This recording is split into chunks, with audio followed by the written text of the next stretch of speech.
सर्दी का समय आ गया है बेटा, ढंग से याद रखिए। अगर लाइफ में बहुत कुछ बड़ा करना है तो आपको 3 महीने कंट्रोल करना पड़ेगा बस अपने आप को। दिसंबर, जनवरी और फरवरी। कंपटीशन के सेक्टर में केवल ये 3 महीने हैं जिसमें 90 नहीं, पूरा 98% स्टूडेंट इन तीनों महीने को रजाई के अंदर निकाल देता है। जो स्टूडेंट इन 3 महीने पढ़ लेगा वो compare to other student competition में आगे चला जाएगा। यही नियम है, ध्यान रखिएगा। ये 3 मंथ्स ही आपको आगे ले जाएंगे। उसके बाद मार्च से तो सभी लोग पढ़ना स्टार्ट कर ही देते हैं। मार्च से कंपटीशन सबके लिए बराबर ही हो जाता है। याद रखिए कि अगर आपको लाइफ में सबसे आगे बढ़ना है तो सबसे पहले आगे कूदना पड़ेगा, अन्यथा बाद में तो झूठी पत्थर ही रह जाती हैं। ठीक है, चलिए बढ़ते हैं। देखो दोस्तों, हमारा आज एक नया टॉपिक स्टार्ट होना है। जो हमारा एक टॉपिक चल रहा था फिजिक्स में, जिसको हम बोलते थे सेमीकंडक्टर, डायोड एंड ट्रांजिस्टर, वो कंप्लीट हो गया है, फिनिश हुआ कंप्लीट। आज की हम क्लास में जो समझने वाले हैं वो समझने वाले हैं हम साउंड वेव से रिलेटेड, नॉट साउंड वेव, वो अलग पॉइंट है, से रिलेटेड चैप्टर जिसको हम बोलते हैं गैसेस। क्या बोलेंगे आज? गैस। गैस के बारे में बहुत अधिक मात्रा में पूछा जाता है, चाहे वो कंपटीशन एनडीए हो या वो एयरफोर्स हो या नेवी हो। कंपटीशन का कोई भी हिस्सा हो, आपको गैस के बारे में बहुत अच्छे अच्छे क्वेश्चन पूछे जाते हैं। मेरी फिजिक्स की बुक है, यस,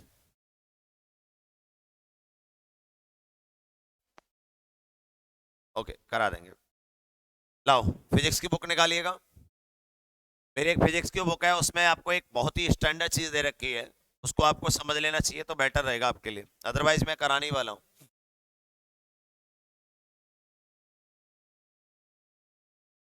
लाओ, इस फिजिक्स की बुक में बहुत ही इंपॉर्टेंट एक कंसेप्ट दिया है मैंने, यानी कि साउंड से रिलेटेड, वेव से रिलेटेड। चैप्टर का नाम है kinetic theory of gas, chapter number 12, page number 76।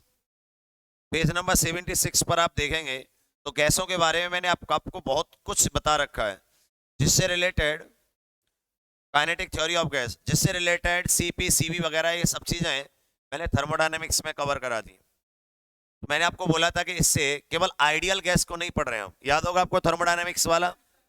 Thermodynamics में जब मैंने आपको ये सब चीज समझाई थी तो एक वहां पे आया था P बराबर nRT, जिसकी शॉर्ट ट्रिक आई थी राम बराबर कहना अवोगाड्रो संख्या एंड नंबर्स ऑफ मॉलिक्यूल के बीच में relation, Boltzmann constant and ideal gas constant. इसके बारे में बहुत कुछ मैंने आपको समझाने की बजाय वहां से सिर्फ जितना काम की चीज थी उसको ले लिया था, और उसके बाद हम काइनेटिक थ्योरी ऑफ गैस के भरोसे इस चीज को छोड़ दिए थे। तो जिस चीज के भरोसे इसको छोड़े थे वही आ चुका है, इसका नाम है काइनेटिक थ्योरी ऑफ गैस। बोलो समझ में आया क्या?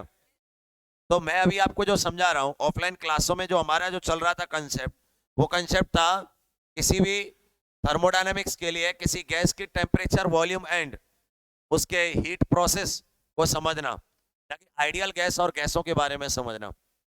अभी हम जो समझने वाले हैं, केवल आज की जो क्लास होगी वह गैस के आधार पर होगी। बहुत ही प्यार से, बहुत ईमानदारी के साथ देखेंगे। देखिए दोस्तों, अगर हम गैस के बारे में देखें, गैस, देखिए गैस जो होता है, गैस में एटमॉस्फेयर में और एयर में बहुत बड़ा अंतर होता है, लेकिन ये सब काम एक जैसा ही करते हैं।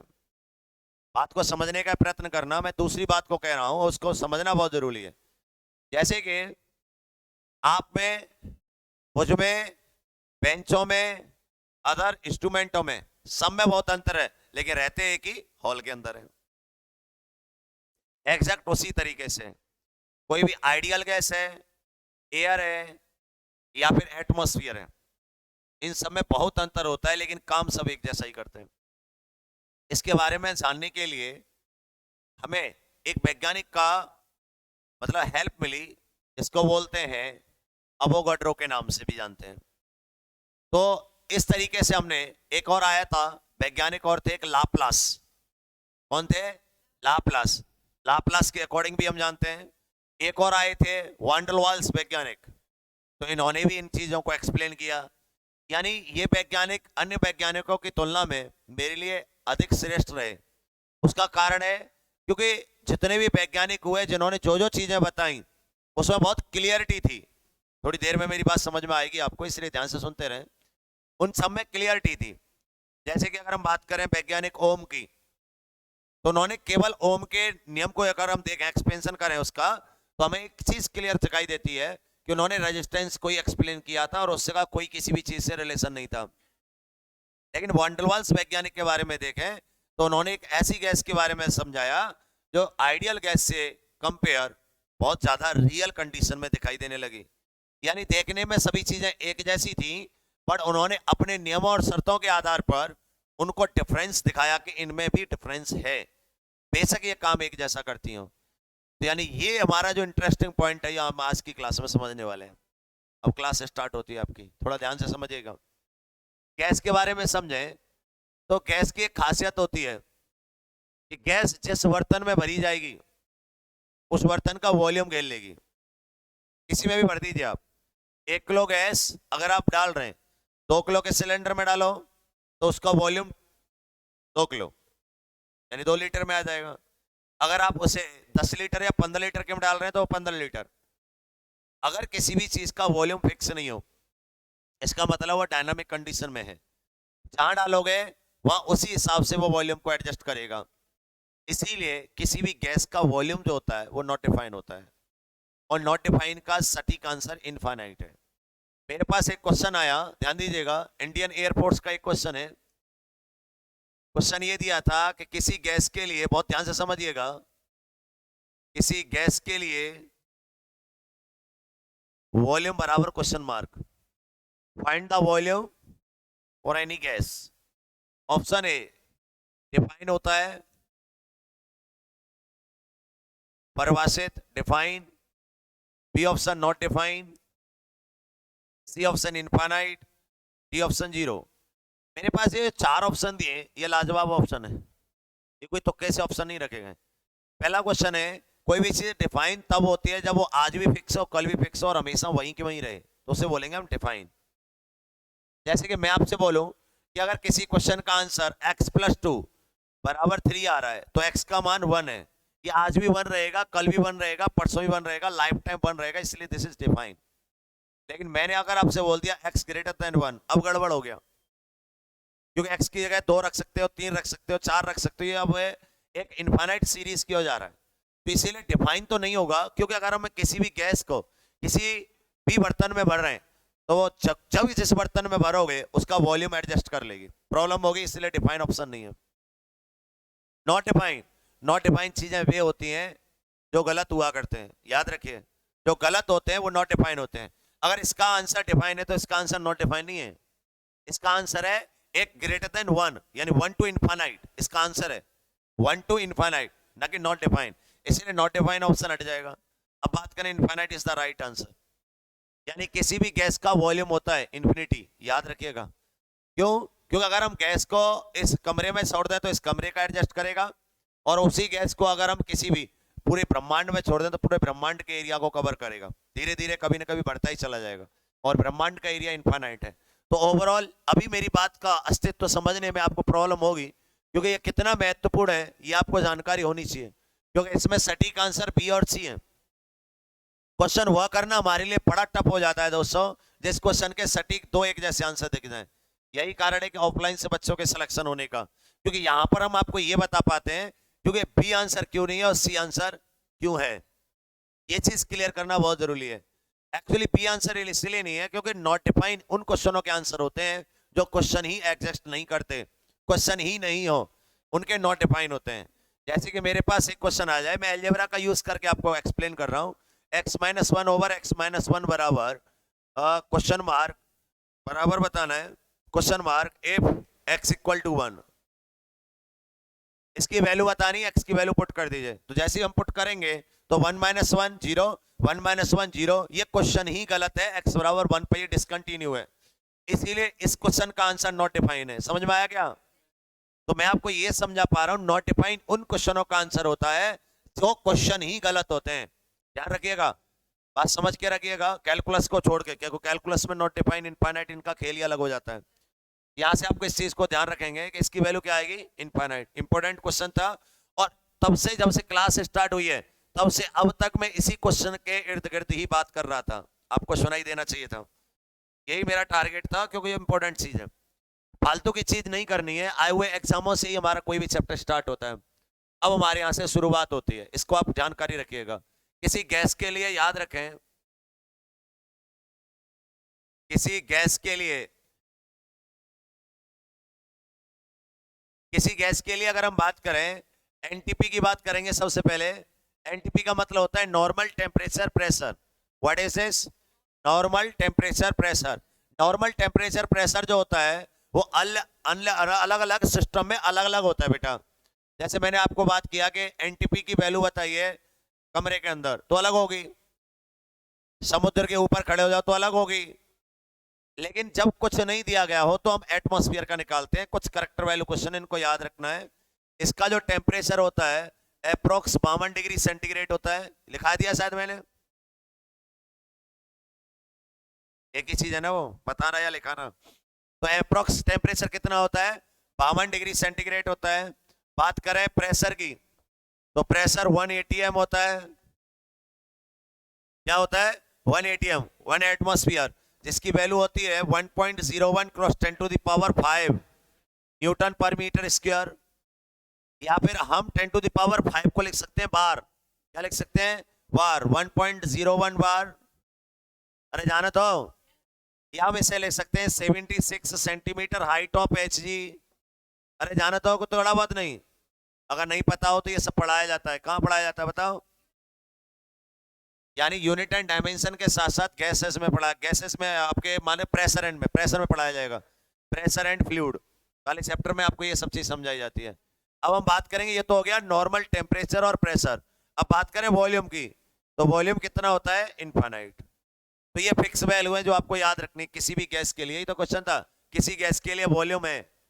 जब आज वॉल्यूम पूछ लिया है तो कल प्रेशर और टेम्परेचर भी पूछ सकता है। देखिए, शशांक डिफेंस एकेडमी से आपका सिलेक्शन होने के चांसेस क्यों है, उसका कारण ये है कि जब कोई क्वेश्चन एक आ जाता है तो उसके आसपास की हम पूरी जन्म कुंडली खत्म कर देते हैं। आपके पास 3 चीजें हैं, आप जानते हैं पी बराबर एनआरटी के थ्रू, जानते हैं ना आप? यहाँ पे आपके पास 3 चीजें हैं, टेम्परेचर, वॉल्यूम एंड प्रेशर। जब वॉल्यूम पूछ लिया, बचा क्या? टेम्परेचर और प्रेशर, तो मैंने टेम्परेचर और प्रेशर को लिखा दिया। बट याद रखिएगा कई किताबों में ये 27 डिग्री सेंटीग्रेड भी मिलेगा, फिर आप कहोगे सर आपने तो जस्ट उल्टा ही लिखा दिया, डबल लिखा दिया। बेटा वो 27 डिग्री सेंटीग्रेड जो होता है वो किसी भी लैब का होता है, लैब में हम काउंट करते हैं, लेकिन समुद्र तल पे बात करेंगे तो ये 52 डिग्री सेंटीग्रेड टेम्परेचर तक पहुंच जाता है। समझ रहे हैं?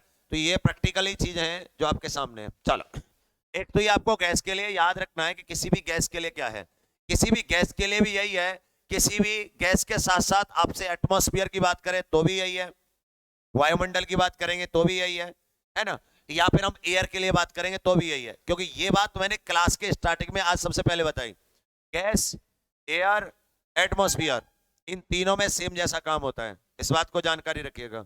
उसके बाद की कहानी अब स्टार्ट हो रही है। हमारे पास आता है आइडियल गैस समीकरण, यानी आदर्श गैस समीकरण, आइडियल गैस इक्वेशन। ये बहुत इंपॉर्टेंट है बेटा, एक बार देखो ध्यान से। पहला क्वेश्चन आता है इक्वेशन बाद में, हमारा पहला पॉइंट तो यही है, व्हाट इज आइडियल गैस, इसको समझना होगा। सर इसका सेंस क्या है?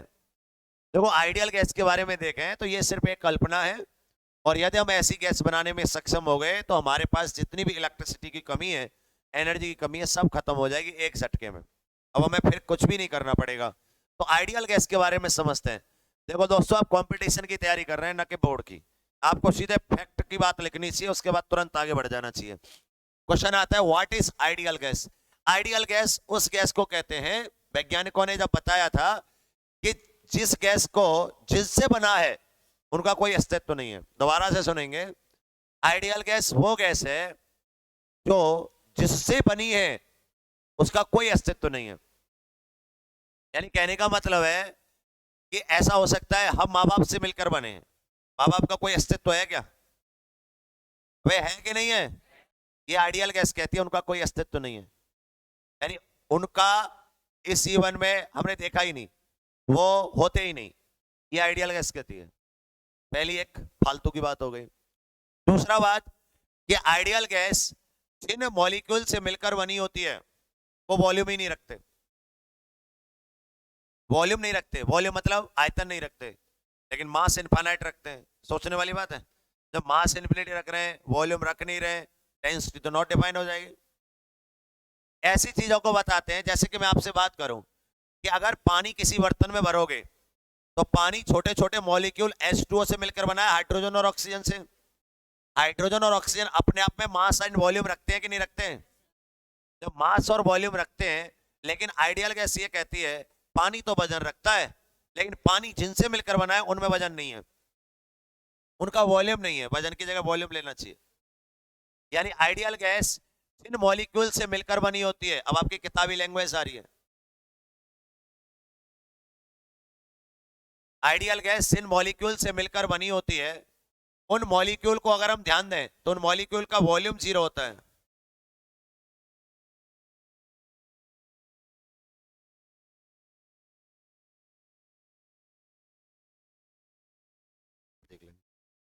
हाँ भाई, आगे देखो ध्यान से। अगर हम आइडियल गैस के बारे में देखें तो आइडियल गैस की सीधी सीधी कहानी है कि आइडियल गैस को जिन मॉलिक्यूल से मिलकर बनाया जाता है उन मॉलिक्यूल का वॉल्यूम 0 होता है। ये आइडियल गैस में कहा गया। और यदि ऐसा होता है तो आइडियल गैस में कितने भी मॉलिक्यूल डाले जा सकते हैं। यानी कि अगर हम गैस सिलेंडर भरवाने जाएं तो एक गैस सिलेंडर में 15 किलो गैस आई, क्योंकि गैस सिलेंडर में जो गैस भरी जा रही है उस गैस के मॉलिक्यूल अपने आप में वॉल्यूम रखते हैं, वो फिक्स ही आ सकते हैं उसमें। लेकिन आइडियल गैस ये कह सकती है कि आप 1 किलो या 1 ग्राम का गैस सिलेंडर लेके आओ, उसमें इन्फिनिटी गैस भर सकते हैं आप।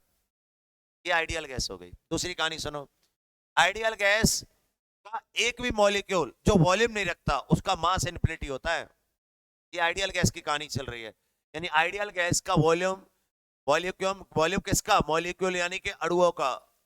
मॉलिक्यूल का क्या होता है? 0। एंड मास जो होता है, मास होता है अणुओं का, वो होता है इनफाइनाइट। और अगर हम नॉट डिफाइन चीजें सबरी, अगर हम बात करें, ये गैस सिलेंडर है, गैस सिलेंडर में जितने भी मॉलिक्यूल हैं वो नॉन विजुअल होंगे। क्यों? क्योंकि इनका वॉल्यूम 0 है। वॉल्यूम क्या है इनका? 0। ये अगर आइडियल गैस भरी है, इसमें क्या भरा है? Ideal gas. तो जिन मॉलिक्यूल से मिलकर बना है उन मॉलिक्यूल का वॉल्यूम 0 होता है। ये आइडियल गैस कहती है। एंड मास क्या होता है इनका? इनफाइनाइट। ये चीज आपको बता के चलता है आइडियल गैस में। यही कारण है कि यह कभी खत्म नहीं होती। यही कारण है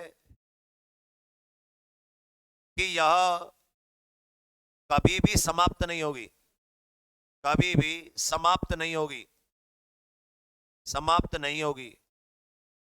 अब कोई भी गैस खत्म नहीं हो रही है, इसका मतलब इनफाइनाइट टाइम तक काम आएगी।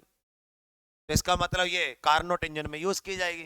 जो कार्नोट इंजन यही तो है कि एक बार अगर हमने इसमें कुछ डाल दिया तो इन्फिनिटी टाइम पीरियड तक काम आएगा, वो समाप्त नहीं होगा। तो यानी इसका यूज किसमें करते हैं? कार्नोट इंजन में करते हैं। ये आइडियल गैस। ईमानदारी की बात करें, यह गैस ही नहीं होती, ये होती ही नहीं है, ये होती ही नहीं है। ये सिर्फ एक कल्पना है, सोच है, ये कहानी खत्म हो जाती है। लेकिन ये केवल सोच है, जबकि सिर्फ एक मात्र की एक कल्पना है। और स्टूडेंट, टीचर्स एंड हमारी फिजिक्स कंप्लीट इसी पर अध्ययन करती है। हम केवल काम करते हैं P बराबर nRT पर। ये क्वेश्चन होती है इसकी, PV बराबर nRT। जहां P जो है प्रेशर है, किसमें? बर्तन पर या सिलेंडर पर। V जो है वॉल्यूम है सिलेंडर का। N उसमें मोलों की संख्या है। R रेडबर्ग कांस्टेंट है। एंड T टेम्परेचर है, किसका? सिलेंडर का। तो इस गैस इक्वेशन पे काम करते हैं। यही कारण है कि इस गैस इक्वेशन से जितने भी स्टेटमेंट आते हैं प्रैक्टिकल लैब में, उनका बहुत कुछ अंतर आता है। जैसे कि इस इक्वेशन के थ्रू किसी भी गैस का टेम्परेचर आ रहा है 3 केल्विन, प्रैक्टिकल कर रहे हैं तो वहां पे आ रहा है 25 से 30 केल्विन। फिर टीचर से बोलते हैं कि सर ये एरर क्या है, ये तो बहुत बड़ी गलती है। तो हमारे टीचर्स हमसे बोलते हैं कि बेटा आपकी जो इक्वेशन काम कर रही है वो काम कर रही है आइडियल गैस इक्वेशन, और जो प्रैक्टिकल लैब में आप गैस को लेके बैठे हैं वो गैस रियल गैस है। और रियल गैस को एक्सप्लेन करने वाले वैज्ञानिक का नाम था वैन डेर वाल्स। क्या था? Van der Waals. अगर आप वैन डेर वाल्स के अकॉर्डिंग मैथमेटिक्स को प्रूव करेंगे तो आपका करेक्ट उतना ही मान आएगा जितना मान आपको प्रैक्टिकल लैब में देखने को मिल रहा है। बात आ गई समझ? इसीलिए यह सब पूरी कल्पना मात्र है, सिर्फ एक स्ट्रक्चर है। उसके बाद आता है एक वैज्ञानिक हुआ है वैन डेर वाल्स। उन्होंने क्या कहा कि गैस में ये जो स्टेटमेंट दिया गया था कि गैस जिन मॉलिक्यूल से मिलकर बनी होती है वो वॉल्यूम नहीं रखती, स्टेटमेंट गलत है। गैस जिन मॉलिक्यूल से मिलकर बनी होती है वो अपना एक फिक्स वॉल्यूम रखते हैं। बात आई समझ में? और मान लिया उनका वॉल्यूम जो है वो स्मॉल बी हो, बॉम्बे वाला बी, स्मॉल बी हो, तो गैस के अंदर, सिलेंडर के अंदर या गैस के अंदर उस मॉलिक्यूल को घूमने के लिए जो स्पेस बचेगा वो गैस के सिलेंडर में से खुद का वॉल्यूम घटा के मिलेगा। इसीलिए आइडियल गैस इक्वेशन में V के स्थान पर V माइनस बी करना चाहिए। ये वैज्ञानिक वैन डेर वाल्स ने एक्सप्लेन किया था। बात को ध्यान से सुनोगे तो क्लियर हो जाएगा। दोबारा से सुनिए, मैं आपसे कह रहा हूं कि आप किसी कमरे का जो वॉल्यूम है वो 1000 मीटर क्यूब है और आपका जो वॉल्यूम है वो 10 मीटर क्यूब है। यदि मैं आपको उस कमरे में छोड़ दूं तो आपको उस कमरे में घूमने के लिए बचा स्पेस कितना होगा? 1000 माइनस 10 पे गधे हो क्या बिल्कुल भी? समझाना ही बेवकूफी है। ये आपके पास आया पीवी बराबर एनआरटी, ये आइडियल गैस इक्वेशन है। वैन डेर वाल्स ने कहा कि V के स्थान पर लगाना चाहिए V माइनस बी, बचा हुआ स्पेस है। और V क्या है? किसी अणु का वॉल्यूम है, अणु का आयतन है, वॉल्यूम ऑफ मॉलिक्यूल।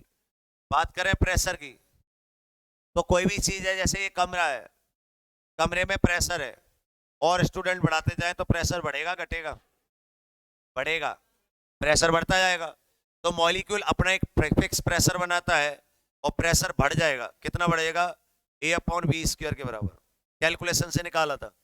ये van der Waals gas equation मैंने कांस्टेंट कहलाते हैं। ये क्या है? किसी भी अणु द्वारा बढ़ाया गया प्रेशर किसी मॉलिक्यूल से बड़ा प्रेशर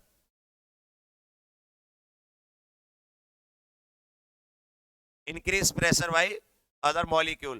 ठीक है, कोई भी अन्य मॉलिक्यूल है इसके द्वारा इंक्रीज प्रेशर है।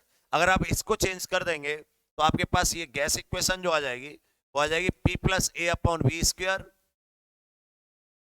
V minus B equal to nRT. इसे van der Waals gas equation या रियल गैस इक्वेशन कहते हैं। आप इसके थ्रू अगर किसी भी चीज को एक्सप्लेन करोगे तो आपके पास वही करेक्ट वैल्यू आएगी जो प्रैक्टिकल में कर रहे हैं आप। जहां पर A and B van der Waals gas constant है। क्या है ये? Van der Waals gas constant. इसकी unit and dimension Indian air force और नेवी में कई बार पूछी गई है। एनडीए में ये 5 नंबर का क्वेश्चन आया था। स्टेटमेंट नंबर 1 में ये पूछा गया था कि ए क्या है, तो उसमें ऑप्शन दे रखा था pressure, volume, pressure upon volume या नन ऑफ दिस। तो ये सब गलत थे, नन ऑफ दिस राइट था पहला। और दूसरा स्टेटमेंट दे रखा था ए एंड बी की डायमेंशन। तो इसीलिए बहुत इंपॉर्टेंट है, आपको पढ़ाया जाता है यूनिट एंड डायमेंशन मेजरमेंट वाले चैप्टर में कि सेम यूनिट की डायमेंशन को ही जोड़ा जा सकता है, फंडामेंटल क्वांटिटीज को जोड़ा जा सकता है और सेम ही फंडामेंटल क्वांटिटी उनको घटाया जा सकता है अगर उनकी डायमेंशन सेम हो। तो अगर हम P की डायमेंशन बराबर A/V² की डायमेंशन को कवर करें तो यहां से P इज ए प्रेशर और प्रेशर जो होता है वो होता है ml-1 (10⁻²). बोलो यस या नो? भाई प्रेशर होता है फोर्स अपॉन एरिया और फोर्स होता है ml⁻², और एरिया होता है L², ऊपर जाएगा तो ml-1, और ये आ जाएगा आपके पास dimension of A over volume होता है मीटर क्यूब, स्क्वायर कर दोगे तो मीटर की पावर 6, तो ये हो जाएगा L⁻6। कैलकुलेशन थोड़ी सी मैंने बढ़ा दी है। उसके बाद आप यहां से इसकी कैलकुलेशन को निकाल सकते हो। A डायरेक्ट कर देते हैं, L⁻6 है, L⁻1 है, तो ml5 T⁻²। जैसे dimension of A is a van der Waals gas constant small a, इसी प्रकार आपसे पूछा जा सकता है बी की डायमेंशन, तो बी की डायमेंशन जो आएगी, dimension of B equal to dimension of V. Dimension of B जो होगा वो वॉल्यूम हो जाएगा, तो ये मीटर क्यूब। यूनिट के बारे में देखें तो इसकी आ जाएगी मीटर क्यूब, और इसकी यूनिट के बारे में देखें तो ये लिख रहा है जूल मीटर क्यूब। चेक करो, जूल जो होता है वो होता है ml स्क्वायर टी की पावर -2, स्क्वायर के बाद वो मीटर क्यूब आ रहा है, तो इसकी जो यूनिट आ जाएगी वो आ जाएगी जूल मीटर क्यूब। या फिर आप लिख सकते हैं न्यूटन के रूप में, न्यूटन मीटर की पावर 4, न्यूटन की पावर मीटर की पावर 4। इस तरीके से आप इसकी यूनिट एंड डायमेंशन को कवर कर सकते हैं। तो ये इंपॉर्टेंट बात है, आपको ध्यान रखनी चाहिए। This is von der Waals gas equation and real gas equation. किसी बच्चे को अगर ये डाउट हो कि रियल और आइडियल में क्या अंतर है, आइडियल वो होता है जो नहीं होता है, और रियल वो होता है जो होता है। Right definition of ideal and real. Real क्या है? जो दिखाई दे रहा है। वो आइडियल क्या है? जो दिखाई नहीं दे रहा। रियल क्या है? हम सब रियल है। और आइडियल क्या है? ईश्वर है। और कल्पना क्या है? भूत है। समझ में आया कि नहीं आया? तो इस चीज को आप थोड़ा सा ध्यान रखिएगा, ये इंपॉर्टेंट बात आपको लिखा है। इसमें बहुत सारी डेफिनेशन, बहुत सारी इसमें लैंग्वेज अभी लिखाना बाकी है, ध्यान रखिएगा। अभी केवल मैं समझा रहा हूं आपको। ये है von der Waals gas equation, इसके बारे में आपको समझना चाहिए। फिर आते हैं गैस के बारे में, यानी एक्सपेंशन ऑफ गैस, यानी गैस का प्रसार। अगर हम किसी भी गैस के बारे में देखें तो गैस के बारे में हमें ये चीज बताई गई है, ध्यान दीजिएगा। एक चीज याद रखना कि अगर गैस की बात करेंगे तो वहां पर मास नहीं मोल आते हैं, और अगर हम सॉलिड या लिक्विड की बात करेंगे तो वहां पे मास आता है। बात आ गई? समझ में नहीं आई? इस बात को ध्यान रखिएगा। तो आपके पास जब हीट ट्रांजैक्शन की बात आएगी, हीट यानी गैस के अंदर, क्योंकि 4 चीजें होती हैं। पहला होता है प्रेशर, वो मैं लिखाऊंगा आपको। दूसरा होता है वॉल्यूम, वो मैं आपको लिखाऊंगा, समझा दिया। तीसरा होता है टेम्परेचर, वो मैं समझा दिया, लिखाऊंगा, ये तीनों लिखाऊंगा।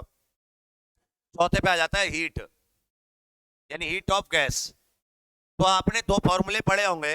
एक तो हीट का फॉर्मूला ये पढ़ाया जाता है, डेल्टा क्यू बराबर mc डेल्टा टी पढ़ाया जाता है। और एक हीट का फॉर्मूला ये आपने शायद देखा हो, nc डेल्टा टी। और बच्चा इस फॉर्मूला में कंफ्यूज रहता है। अब वो सोच रहा है पता नहीं कौन सा देखा है। थर्मो पढ़ लिया तो आपने ये पढ़ा होगा, है ना। कॉन्फिडेंस में आप बोलेंगे कि नहीं सर ये नहीं, ये होता है, ये दोनों ही सही है। लेकिन क्लियरिटी कोई नहीं करता है, ना बच्चा, ना टीचर, ना किताबें, कोई नहीं करता। सब अपनी अपनी जगह पर सही होते हैं। क्यों? क्योंकि इन दोनों में बहुत अंतर होता है दोस्तों। 2 महीने पहले ये पढ़ाया जाता है, 2 महीने बाद ये पढ़ाया जाता है। बच्चा इसको जब भूल जाता है इसको पढ़ाते हैं, इसको भूल जाता है जब इसे पढ़ाते हैं। कोई ना बताने वाला कि कब mc डेल्टा लगाना है, कब nc डेल्टा टी लगाना है। मैं आपको थर्मोडायनेमिक्स में भी nc डेल्टा टी कई बार करा दिया हूँ। बच्चा बोलते हैं सर n नहीं है, मैंने कुछ भी कर ले, कोई फर्क ना पड़ने वाला। ओपन माइंड से रहिए, कोई भी दिक्कत नहीं आएगी, बट क्लियर होना चाहिए ये। अगर यहाँ पे क्लियरिटी है फिर दिक्कत नहीं आएगी। पहले समझो, मास हम लिक्विड और गैस के लिए, लिक्विड एंड सॉलिड के लिए लेते हैं, क्योंकि लिक्विड और सॉलिड में मोल नहीं होते, समझ रहे हैं ना आप। और मोल जो होता है वो मास का एक दूसरा रूप होता है। वो पर्टिकुलर किसी भी एक पार्टिकल के मास को पर्टिकुलर गैस में मोल कह देते हैं बस। और वो पर्टिकुलर जो होता है पार्ट छोटा सा, उसको तोलना बहुत टफ हो जाएगा।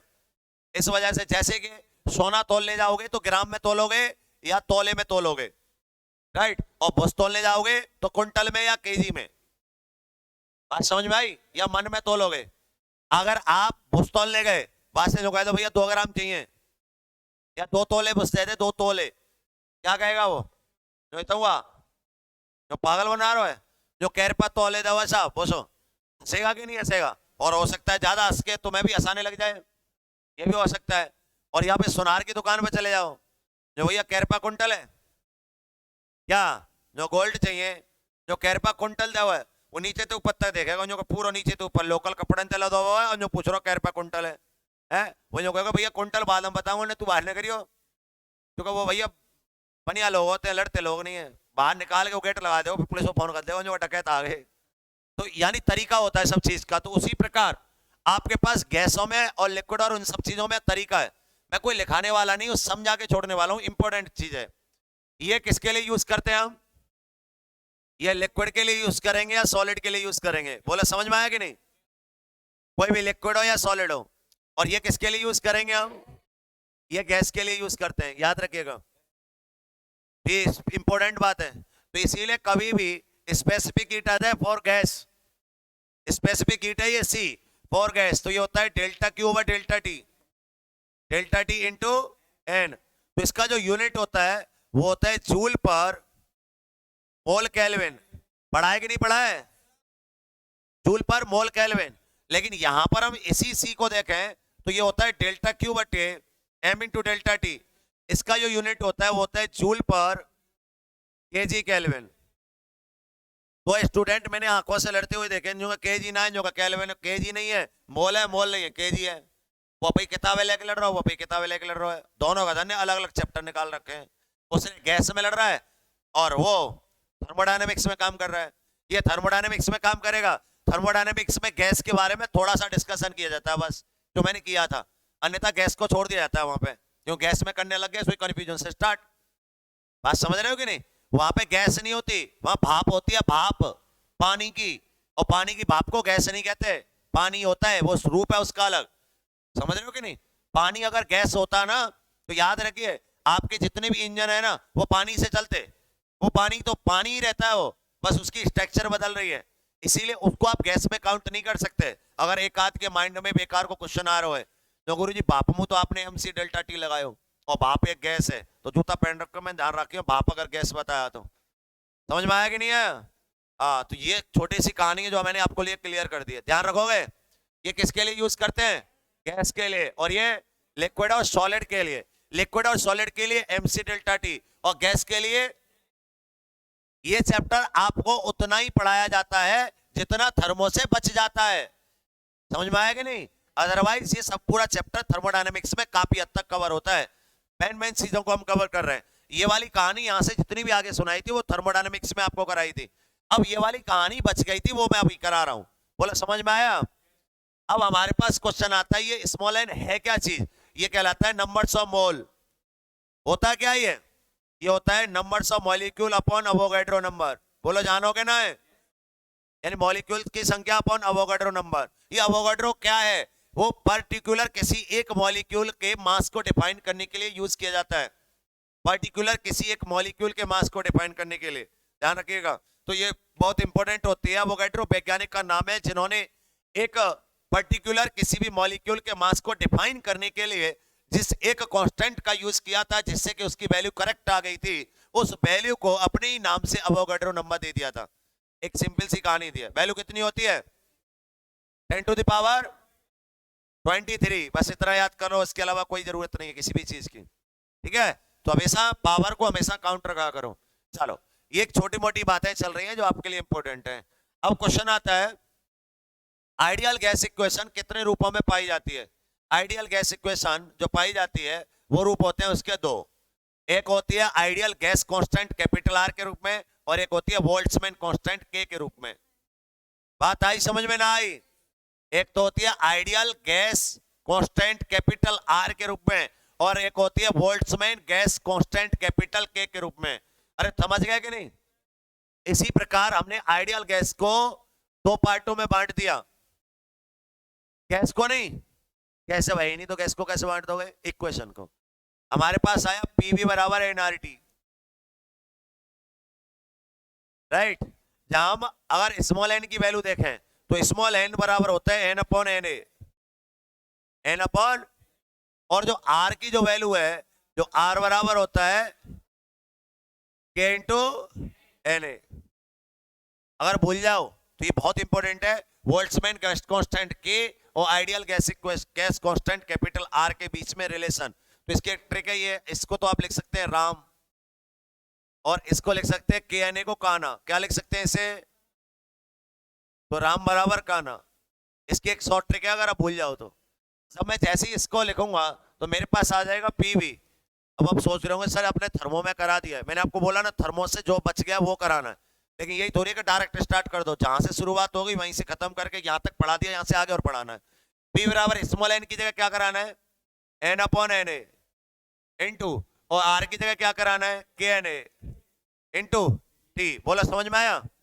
यहाँ से Na से Na कट जाएगा तो PV बराबर कैपिटल NKT। NKT मत बोल देना, क्योंकि n को कैपिटल में बोलिएगा, क्योंकि जैसे ही PV बराबर n आता है तो लोग यही समझते हैं स्मॉल n बोल रहा होगा, मोल बोल रहा होगा। तो कैपिटल NKT, जहां पे K क्या है? बोल्ट्जमैन कांस्टेंट, और यहाँ पे आर क्या है, आइडियल गैस कांस्टेंट, इसकी वैल्यू यूनिट डायमेंशन सब मैंने वहां पे रोक दी थी, यहाँ करानी है। समझ में आया क्या? आ जाओ, पहले समझा आर के बारे में। आर का मैं लिखा ही दूंगा, नाम लिखा दूंगा, this is ideal gas constant, तो आ जाएगा पीवी बराबर PV over N T, PV over N T. और पी जो होता है, पी होता है प्रेशर, और प्रेशर का वॉल्यूम से मल्टीप्लाई कर दें तो ये हो जाती है प्रेशर एनर्जी। थोड़ा सा सुनो, यहाँ आ जाओ। हमारे पास तीन कैटेगरी की एनर्जी को काउंट करते हैं। एक होती है kinetic energy, half M B square, जो किसी गैस के मॉलिक्यूल में वेलोसिटी के आने से आती है। किसी भी गैस सिलेंडर, किसी भी लिक्विड के पाइप, या बर्नौली थ्योरम, ठीक है, हाँ चलो ठीक है, नाम से समझ गया। किसी भी लिक्विड का कोई पाइप है या किसी टंकी के अंदर उतर रहे हैं, ये सभी चीजों में जो एनर्जी की बात आएगी प्रेशर से निकलेगी, वो तीन प्रकार की एनर्जी होती है। एक काइनेटिक एनर्जी ऑफ मॉलिक्यूल, किसी मॉलिक्यूल की काइनेटिक एनर्जी, गैस की निकालनी हो तो नंबर ऑफ मॉलिक्यूल का मल्टीप्लाई करके गैस की आ जाएगी। समझ में आया? मुझे क्लास की एनर्जी निकालनी, एक स्टूडेंट की निकाल लो और नंबर ऑफ स्टूडेंट का मल्टीप्लाई कर दो, मेरे पास क्लास की एनर्जी आ जाएगी। अब ऐसे आ रहा हूं। उसके बाद आती है इसमें पोटेंशियल एनर्जी, यानी लिक्विड और या पोटेंशियल एनर्जी का मतलब होता है कि किसी गैस का मॉलिक्यूल गैस के अंदर कितनी हाइट को ट्रेवल कर रहा है, तो वो गैस की पोटेंशियल एनर्जी निकल के आ जाती है। किसी भी गैस की स्टेबिलिटी, ध्यान से सुनना, ये आज का क्वेश्चन है नेवी में, किसी भी गैस की स्टेबिलिटी डिफाइन करने के लिए किस गैस का यूज किया जाता है, पोटेंशियल एनर्जी। आपके अंदर पावर चेक करनी है तो आपकी पोटेंशियल, बोलते हैं ना कैपेसिटी, कैपेसिटी जो आपकी होती है वो पोटेंशियल एनर्जी होती है। अगर आपको किसी भी चीज को एक्सप्लेन करना है तो पोटेंशियल, किसी भी चीज को हमेशा के लिए एक्सकेप कराना है, पलायन कराना है तो पोटेंशियल। पढ़ाए थे नहीं पढ़ाए थे ग्रेविटी में, समझाए थे ना? तो इन सब का जो खेल होता है वो पोटेंशियल एनर्जी ही होती है, वो पोटेंशियल एनर्जी के अंदर ही काम करते हैं।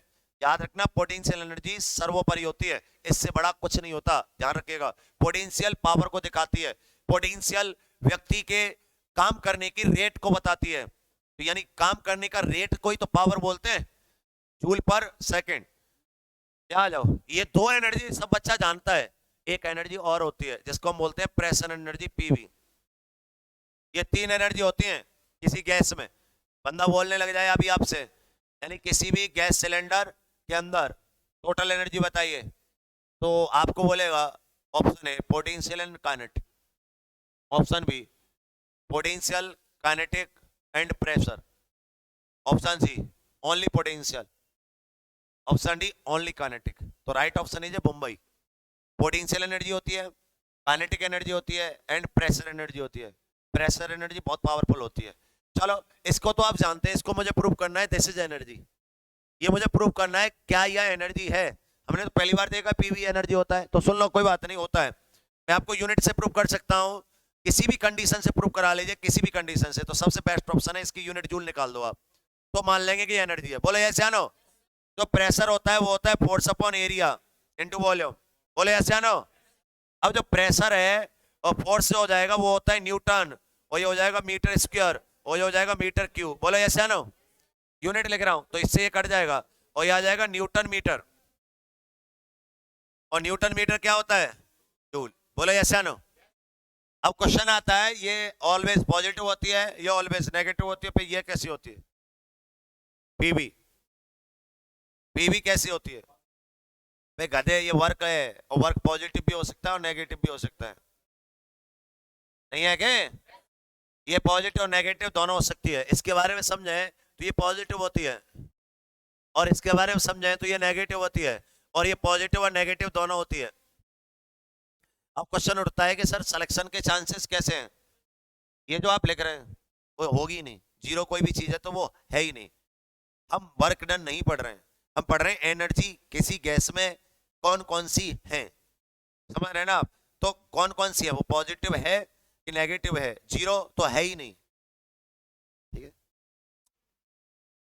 चलो आपको ये बात ध्यान से समझनी होगी, एक बात तो समझो ध्यान से, मैं जो आपको बोल रहा हूँ उस चीज को आप थोड़ा सा ध्यान से समझिए।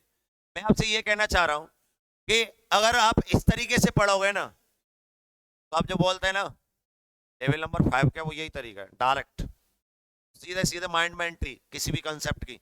ना हमने कोई एक शब्द लिखा यहाँ, ना लैंग्वेज, लेकिन विश्वास रखिएगा, जब एग्जाम में आप बैठे हुए भूलेंगे नहीं, गारंटी दे सकता हूँ, 10 साल तक नहीं भूलेंगे। ये है वो पढ़ाने का तरीका, इस चीज को आप महसूस करिएगा। मैंने आपको बोला क्वेश्चन बोल रहा हूँ, आप आंसर देना स्टार्ट करिएगा। ढेर सारे क्वेश्चन हम यहीं से बनाएंगे। क्वेश्चन नंबर 1, गैस के अंदर कितनी एनर्जी होती है? आ गया। गैस के मॉलिक्यूल में कौन सी एनर्जी पाई जाती है? गैस के मॉलिक्यूल में, तो गैस के मॉलिक्यूल में प्रेशर एनर्जी तो पाई जाएगी। प्रेशर एनर्जी गैस में पाई जाती है, मॉलिक्यूल में नहीं। प्रेशर आप कमरे पे लगा रहे हैं, अपने आप पर नहीं। आप इस गैस सिलेंडर के मॉलिक्यूल हैं, मॉलिक्यूल गैस सिलेंडर पर लगाता है, अपने आप पर नहीं। समझ में आया क्या? दोबारा से स्टार्ट करते हैं। पहला, गैस के अंदर कितनी एनर्जी होती है? कौन कौन सी? Kinetic, potential and pressure. Gas के मॉलिक्यूल में कौन सी एनर्जी पाई जाती है? कौन कौन सी? 2, काइनेटिक और गैस में 3। गैस में 3, गैस के मॉलिक्यूल में 2। बोलो समझ में आया? तो किसी गैस के मॉलिक्यूल की काइनेटिक एनर्जी होती है, option A positive, option B negative, option C 0, option D average. क्या होती है? पॉजिटिव से बेस्ट ऑप्शन एवरेज है, क्योंकि एवरेज होगी तो पॉजिटिव तो होगी, लेकिन पॉजिटिव होगी जरूरी नहीं एवरेज होगी। बेस्ट ऑप्शन बोला है मैंने सिंगल चॉइस क्वेश्चन में, क्योंकि आप पढ़ते हैं VRMS, याद आया? स्क्वायर रूट मीन वैल्यू, वही तो पढ़ाने जा रहे हैं। तो किसी गैस के मॉलिक्यूल में एवरेज एनर्जी पाई जाती है। पढ़ रहा है सिस्टम? आप पढ़ते हैं VRMS, नहीं पढ़ते हैं? F/2 NRT। F क्या है? डिग्री ऑफ फ्रीडम, और 2 क्या है? गिनतियों का 1 2। NRT एनर्जी आ गई, पढ़े हो कभी? सिंगल एटम गैस के लिए 3/2 NRT गैस एनर्जी, पढ़ते हो कि नहीं? चलो कोई बात नहीं, नहीं पढ़े हो तो पढ़ाएंगे, वही चीज पे पहुंचा रहा हूं धीरे धीरे। चलो, तो ये सब चीजें होती हैं, तो ध्यान रखिएगा। एवरेज एनर्जी बेस्ट होता है compare to other. Average energy average ही निकालते हैं, उसका कारण है क्योंकि यहाँ आती है वेलोसिटी, और वेलोसिटी कभी इधर तो कभी उधर, कभी उधर कभी इधर, घूम घाम के वहीं आ गया, तो आपका जो एनर्जी है 0 बोलेगा, क्योंकि वर्क डन 0 हो जाएगा, और वर्क डन से ही एनर्जी आती है। मॉलिक्यूल पहले उधर गया, फिर इधर गया, फिर उधर गया, घूम घाम के वहीं आ गया। Initial place and final place same place, then work done by molecule 0। अगर प्रारंभिक बिंदु और अंतिम बिंदु एक ही हो तो अणु द्वारा किया गया कार्य 0 ही तो होगा, और जब अणु द्वारा किया गया कार्य 0 है तो उसने कोई एनर्जी नहीं लगाई। बात आई समझ में? ये कौन कहेगा? वर्क पावर एनर्जी कहेगा। इसी वजह से, और ऐसा होता भी नहीं है, उसने एनर्जी लगाई, इसीलिए उसकी वेलोसिटी को v ना लेके एवरेज v लेते हैं, VRMS। स्क्वायर करते हैं जिससे कि माइनस के सब प्लस हो जाते हैं, फिर एवरेज निकालते हैं, जितनी वेलोसिटी है सबको जोड़ा जाता है, और भाग देते हैं n से। अब स्क्वायर तुमने किया, n का भाग दिया, फिर रूट भी तो करोगे, यानी वैल्यू वहीं आ जाए निकल के। ये कंडीशन होती है स्क्वायर मीन पे n वैल्यू को। चलो, ये सब चीज हम कवर करने वाले हैं, करें कवर? भाई यहां तक पहुंचते हैं पहले, उसके बाद आगे बढ़ेंगे। करो, नोट करना स्टार्ट करो, लिखो। कुछ लिखा है नहीं अभी तक आपको? अब लिखना स्टार्ट करेंगे बहुत बारीकता के साथ। जब मैं कहूंगा ये नोट कर लो तब करना, ठीक है? सबसे पहले आप लिखेंगे, देखो, find the temperature, volume, Hindi और इंग्लिश दोनों में बोलने की कोशिश की जाएगी आपके लिए। Find the temperature and volume and pressure for gas. किसी गैस के लिए ताप, दाब और आयतन बताइए।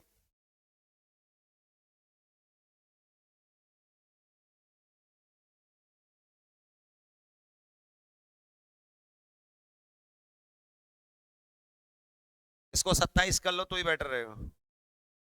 बामन होता है किसी स्पेशल, मान के चलो कोई भी, अगर हम न्यूक्लियर बॉम्ब वगैरह ये सब चीज की प्रैक्टिकल कर रहे हैं तब बामन होता है, और नॉर्मल अगर हम प्रैक्टिकल लैब में बात करेंगे तो ये 27.75 किलोमसम होता है, डिग्री सेंटीग्रेड। और इसको भी डैश करके लिख देना प्रैक्टिकल लैब में, लिख लो, ये सब लिखो। एनटीपी नॉर्मल टेम्परेचर प्रेशर क्या है? 27.75 डिग्री सेंटीग्रेड, प्रेशर 1 atm या फिर अदर वैल्यू, और वॉल्यूम इनफाइनाइट फिर एयरपोर्ट्स का ये क्वेश्चन कर लीजिएगा, find the volume for gas, find the volume for gas.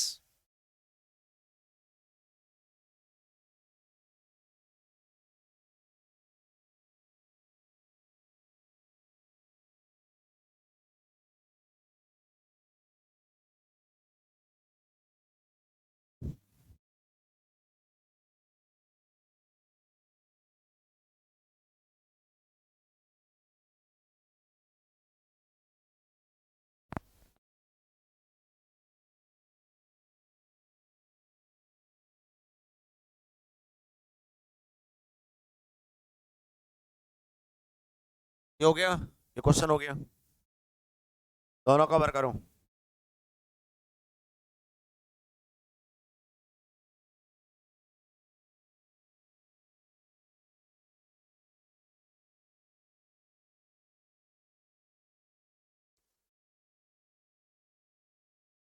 ये डिफाइन लिखा हुआ है, नॉट डिफाइन, इनफाइनाइट और जीरो।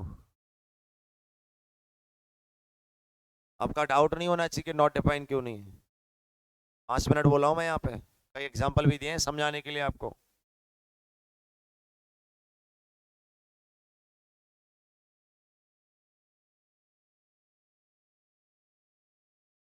हाँ, अंदर आ जाओ।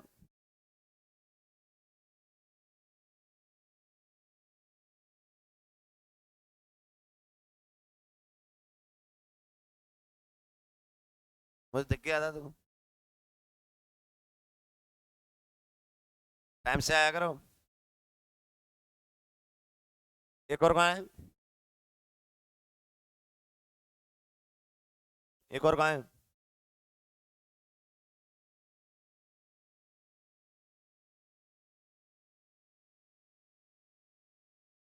हो गया, अभी बहुत कुछ लिखाना है, जल्दी कर लो। आप डायरेक्ट नोट नहीं कर पाएंगे, ये बहुत कुछ अलग है। अब लिखेंगे, सबसे पहले डाउट डालेंगे आइडियल गैस। इक्वेशन मत डालना, मैंने जितना कहा है उतना नोट करिएगा ना। Ideal gas,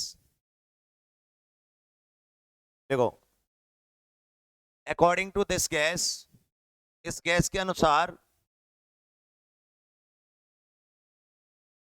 according to this gas, इस गैस के अनुसार,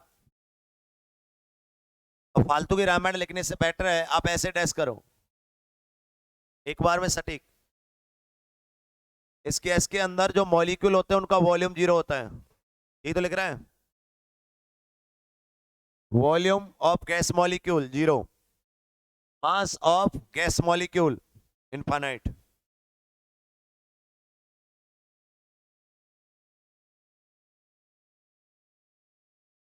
ठीक है, अब लिखेंगे दिस इज नॉट पॉसिबल, यह संभव नहीं है, सो दैट, इसीलिए आइडियल गैस एग्जिस्ट नहीं करती, आइडियल गैस होती ही नहीं है, यह संभव नहीं है, इसीलिए आइडियल गैस होती नहीं है।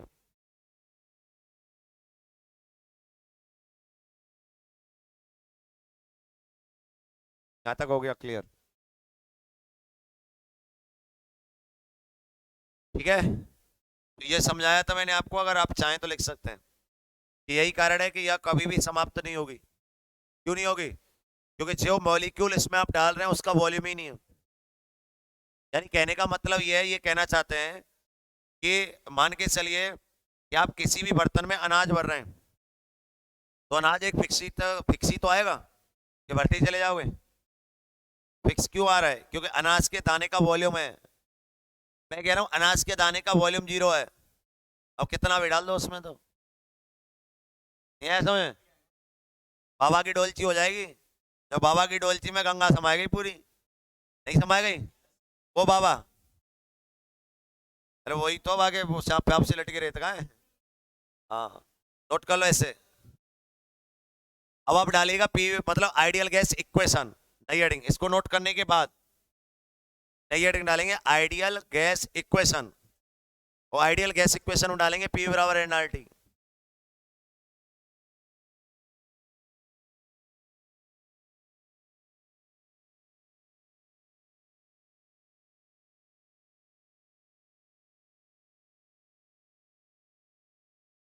आइडियल गैस इक्वेशन में डालेंगे पीवी बराबर एनआरटी। पढ़ लेना इस बुक को आज थोड़ा सा, फायदे में रहेंगे आप लोग। एक बहुत जोरदार कोई यही समझ में आएगी सब।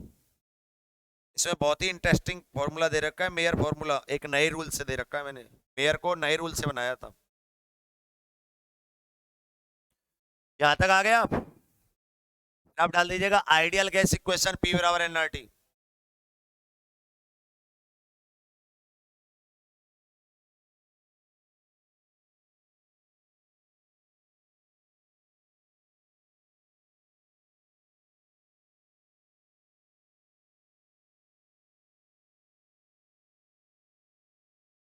हो गया? उसके बाद आ जाओ यहां। अब आप डालेंगे van der Waals gas equation. Van der Waals gas equation, van der Waals gas equation, van der Waals gas equation.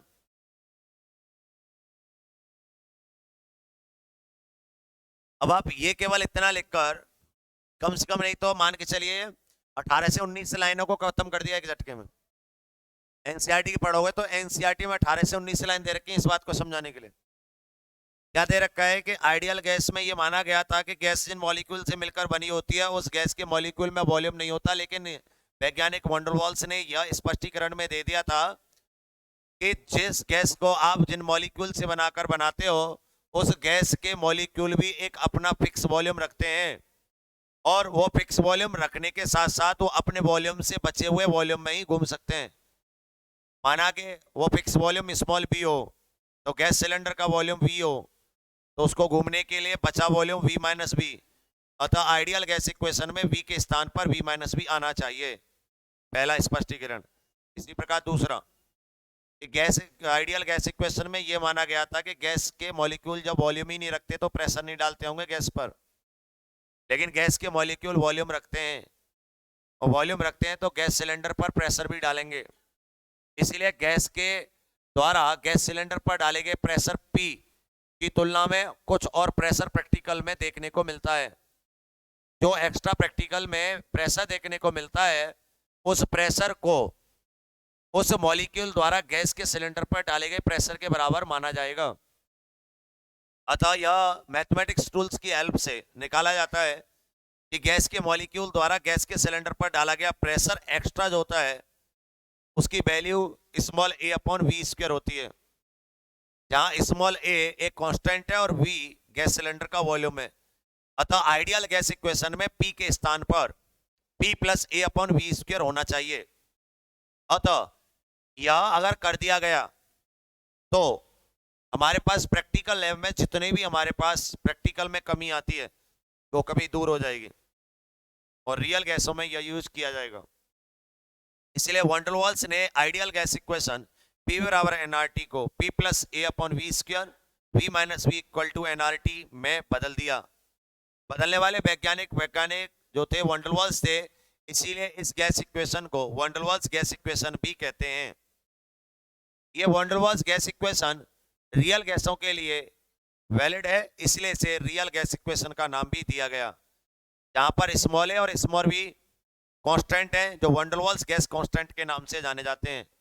जैसे स्मॉल ए और स्मॉल बी की unit and dimension, small A की जो डायमेंशन ml 5 टी की power -2 unit joule metre cube या newton metre 4, और B की dimension L cube unit metre cube होती है। खत्म, और ये खत्म, छापो।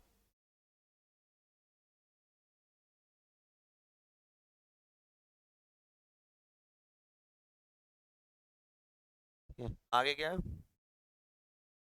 हाँ वेरी गुड, लिख लोगे ये इसके लिए, ये और ये लिक्विड और सॉलिड के लिए, ठीक है।